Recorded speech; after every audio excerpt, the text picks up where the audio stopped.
Hello everyone and welcome back to the DBMS revision series. आज हम एक बहुत ही important topic समझने वाले हैं जो आपके exams और practicals दोनों के लिए literally a game changer है. We're talking about CODS rules. Being engineering students, आपने इसका नाम तो पक्का सुना होगा, it pops up everywhere. तो आज हम इसे एकदम perfectly master करने वाले हैं इस explainer में. So let's just pause for a second and imagine एक ऐसा घर जहाँ कोई रूल्स नहीं है, सामान यहाँ वहाँ पड़ा है, कोई स्ट्रक्चर नहीं, कोई सिस्टम नहीं. अगर अचानक से आपको अपनी बाइक की चाबी ढूंढनी हो तो क्या होगा? Complete chaos, right? Well, exactly यही प्रॉब्लम आती है डेटाबेसेस में अगर वहाँ कोई स्टैंडर्ड ना हो. Without rules, a database is just a messy, unmanageable pile of data. And that is exactly why we desperately need a solid structure. तो जल्दी से देख लेते हैं कि आज हम इस एक्सप्लेनर में क्या क्या कवर करेंगे. हम स्टार्ट करेंगे basic introduction to CODs rules से, then we'll see why we need rules और उसके बाद RDBMS कैरेक्टरिस्टिक्स. उसके बाद हम कुछ इंपॉर्टेंट रूल्स को डिटेल में समझेंगे, then the most important part, exam point of view से टिप्स एंड फाइनली एक quick summary. All right, moving right into our first section, Introduction to CODS Rules. तो सबसे पहला सवाल, ये रूल्स आखिर बनाए किसने और क्यों? Meet doctor EF Codd. ये एक ब्रिलियंट कंप्यूटर साइंटिस्ट थे जिन्होंने actual relational database model create किया था. उन्होंने 12 स्पेसिफिक रूल्स प्रपोज किए ये डिफाइन करने के लिए कि एक true relational database management system यानी एक RDBMS एक्चुअली कैसा होना चाहिए. सिंपल भाषा में अगर कहूं, if any software claims to be an RDBMS, it literally has to pass these strict rules set by doctor Codd. It's like the ultimate quality test. So that brings us to section 2, why we need rules.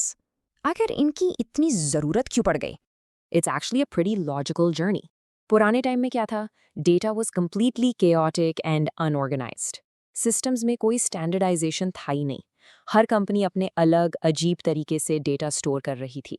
फिर doctor cord आए और उन्होंने अपने structured rules propose किए. और इसका ultimate result क्या निकला? RDBMS became predictable, reliable, and honestly so much easier to manage. एक proper standardized system बन गया जिसे पूरी दुनिया follow कर सकती थी. Okay, moving on to section 3, key RDBMS characteristics. ये कुछ बेसिक फंडे हैं जो रूल्स समझने से पहले क्लियर होने चाहिए. एक मॉडर्न RDBMS की मेन खासियत क्या होती है? The very first thing is data is always stored in a tabular format. इसका मतलब है सब कुछ सिंपल रोज और कॉलम्स में होगा.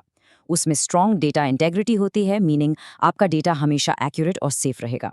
Plus strict adherence to asset properties जो रिलायबल ट्रांजैक्शंस इंश्योर करती हैं.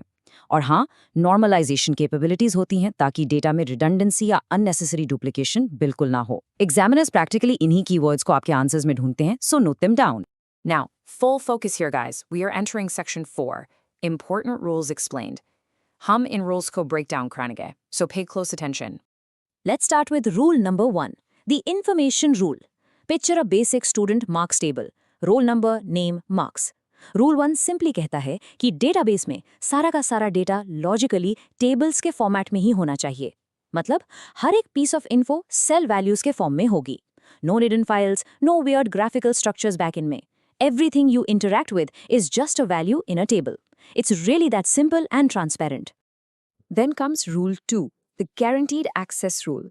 इसका फंडा ये है कि आप डेटाबेस के अंदर किसी भी छोटी से छोटी इन्फॉर्मेशन को एग्जैक्टली पिन पॉइंट करके एक्सेस कर सको. Imagine a real life banking system. अगर मुझे किसी कस्टमर का अकाउंट बैलेंस देखना है, I shouldn't have to guess. मुझे बस 3 चीजें चाहिए: टेबल का नाम, प्राइमरी की जैसे कि अकाउंट नंबर और कॉलम नेम जो कि बैलेंस होगा. इन 3 चीजों से आप कोई भी डेटा डायरेक्टली उठा सकते हैं, guaranteed. Now this next one is super interesting. Rule 3, systematic treatment of null values. बहुत सारे students इसमें confuse होते हैं. Is a 0 the same as null? No way. Is a blank space the same as null? Again, no. अगर एक employ database में किसी की सैलरी पे कमीशन 0 लिखा है, इट मीन्स उसने एक्चुअली 0 कमाया है. पर अगर फील्ड नल है, इट स्पेसिफिकली मीन्स मिसिंग और अननोन डेटा. शायद HR ने डेटा एंटर ही नहीं किया. Null is a very special marker और RDBMS को इसे सिस्टमैटिकली हैंडल करना आना ही चाहिए. Alright, moving along to rule 4, active online catalog. Doctor Codd ने कहा था, the database description is stored exactly like ordinary data. थोड़ा टेक्निकल लग रहा है? इससे एक लाइब्रेरी सिस्टम की तरह सोचिए। लाइब्रेरी में एक इंडेक्स या कैटलॉग होता है ना, जो बताता है कि कौन सी बुक किस शेल्फ पे है। सेम वे डेटाबेस के पास अपना एक कैटलॉग या डेटा डिक्शनरी होती है, जो बताती है कि कितने टेबल्स हैं, क्या कॉलम्स हैं। और बेस्ट पार्ट ये है कि आप इस कैटलॉग को भी बिल्कुल वैसे ही एसक्यूएल क्वेरी से पढ़ सकते हैं जैसे आप नॉर्मल डेटा को पढ़ते हैं। हम हर रूल की डेप्थ में नहीं जाएंगे right now, but let's quickly hit a few operational ones. Rule 5 कहता है कि एक कॉम्प्रिहेंसिव डेटा सब लैंग्वेज होनी चाहिए, जैसे कि हमारी प्यारी एसक्यूएल। एक ही लैंग्वेज से आप डेटा को डिफाइन, मैनिपुलेट और कंट्रोल कर सकते हैं। Then there is rule 6, the view updating rule, and rule 7, जो high level insert, update and delete की बात करता है। बस इतना सोचिए, जब आप किसी शॉपिंग ऐप पे ऑर्डर कैंसिल करते हैं, आप बस एक बटन दबाते हैं।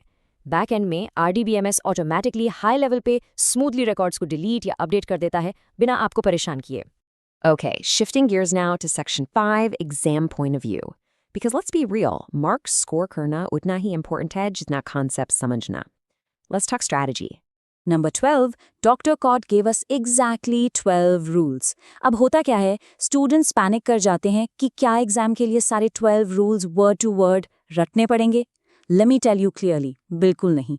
You really don't need to panic. आपको सिर्फ core concept समझना है, especially पहले 5-6 major rules का. The examiner wants to see if you understand the idea, not if you can parrot a list. अपने एग्जाम्स में मैक्सिमम मार्क्स स्कोर करने के लिए बस ये स्पेसिफिक टिप्स यूज करना। First, always draw small table examples in your answer sheet. जैसे हमने अभी थोड़ी देर पहले डिस्कस किया था, एक छोटा सा बॉक्स बना के दिखा दो। Second, real life systems use करो, लाइब्रेरी, कॉलेज, शॉपिंग एप्स अपने पॉइंट्स एक्सप्लेन करने के लिए। Evaluators absolutely love practical examples. Third, keywords highlight करना मत भूलना, जैसे नल, कैटलॉग एंड प्राइमरी की। और हाँ, अगर क्वेश्चन ज्यादा मार्क्स का है तो आंसर के एंड में नॉर्मलाइजेशन का छोटा सा जिक्र जरूर करना। It shows them you know the full picture. Okay, we're almost at the finish line. Let's jump into our final section. Quick revision summary. Let's lock all of this right into your memory. Exam room में घुसने से ठीक पहले बस इन की points को mind में flash कर लेना। Cod's rules basically define what a true RDBMS actually is. Rule 1, everything logically exists in tables. Rule 2, guaranteed access via table, column, and primary keys. Rule 3, null strictly means missing or unknown data. It's not zero. And Rule 4, the database catalog is stored and queried exactly like ordinary data. See? Very logical, straightforward, and super easy to remember.